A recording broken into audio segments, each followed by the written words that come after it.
Pop Mart has created one of the most effective behavioral traps I've seen since the explosion of online gambling over the past few years. But instead of marketing towards men, Pop Mart markets towards women and children. What up, big dogs? Welcome to the muck hole. Today I'm going to yap about Labubus and behavior analysis a bit. Labubus are part of the Pop Mart universe. They're a collection of blind box toys that have taken over TikTok, Instagram, and the wallets of people who thought they would just be fun to start collecting. On paper, it's simple. You buy a box and you get a little vinyl figure that's fluffy, but that's not what you're really buying. You're buying a chance to get the rare one, the cute one, or the one you saw someone on TikTok pull. Please be big.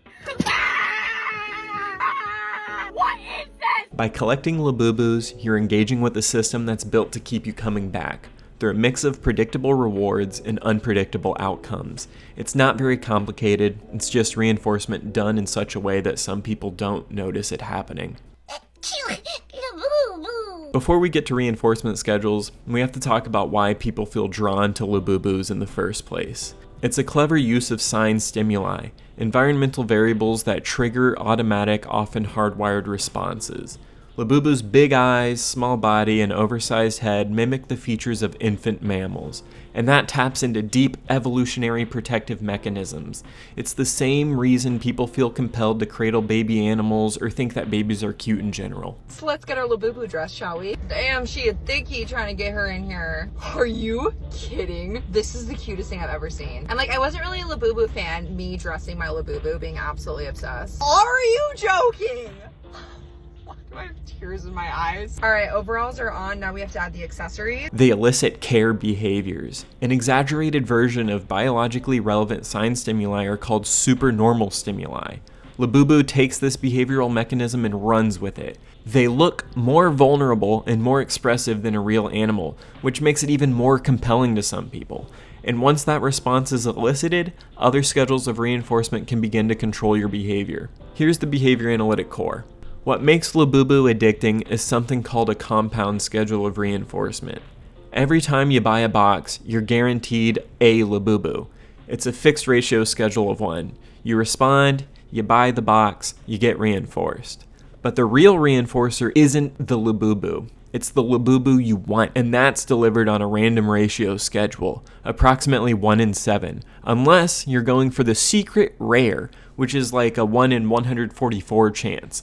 Basically, it's a more effective slot machine, since you're always gaining a Labubu, even if it's one you don't want. That's why you keep buying. You always get something, but only sometimes do you get what your little heart actually desires. It's like you're dating in your 20s. This is gambling, and I'm not using that word metaphorically. This is literally gambling. You're spending money for an unpredictable reward. This activates the same neural pathways and contributes to the same response patterns. You're collecting, but the behavior isn't necessarily driven by preference. It's driven by the schedule. Guess what, you guys? I just bought so many more rare Labubus. Slot machines use random ratio schedules for a reason, and Pop Mart knows this.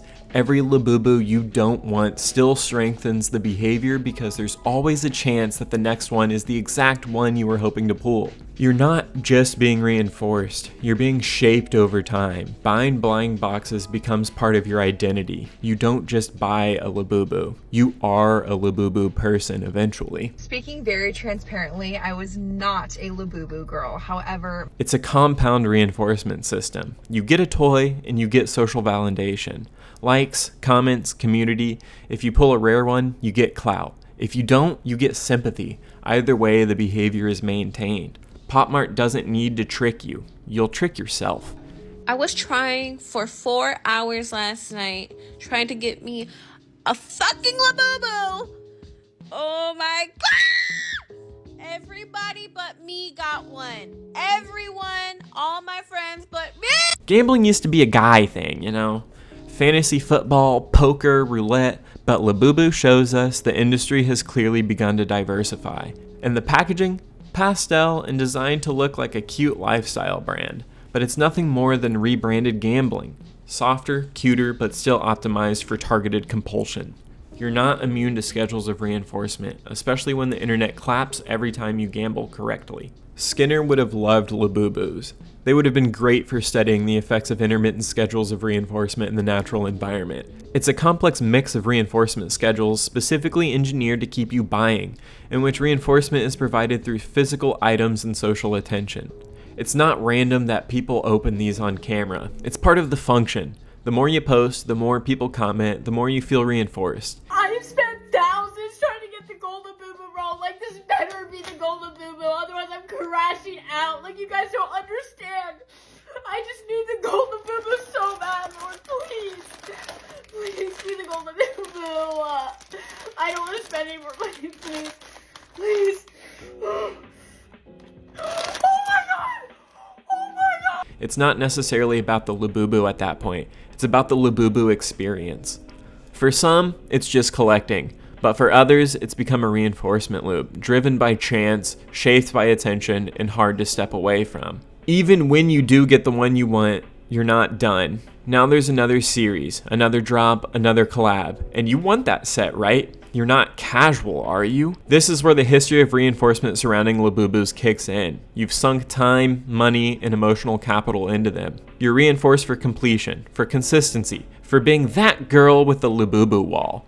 Not everyone falls into it though, but the system is built in such a way that some people will fall hard. This is what my Labubu sound like.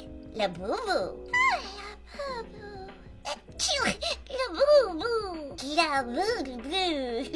Labubu. Similar to gambling, but again, marketed towards women and children. You always get a Labubu, but rarely do you get the one you want. That's the genius. It's not theft, deception, or something inherently evil. It's just intermittent reinforcement. Skinner wouldn't be surprised at all. This is exactly how it works. All it takes to create persistent compulsive behavior is an intermittent schedule of reinforcement and something worth wanting by some people.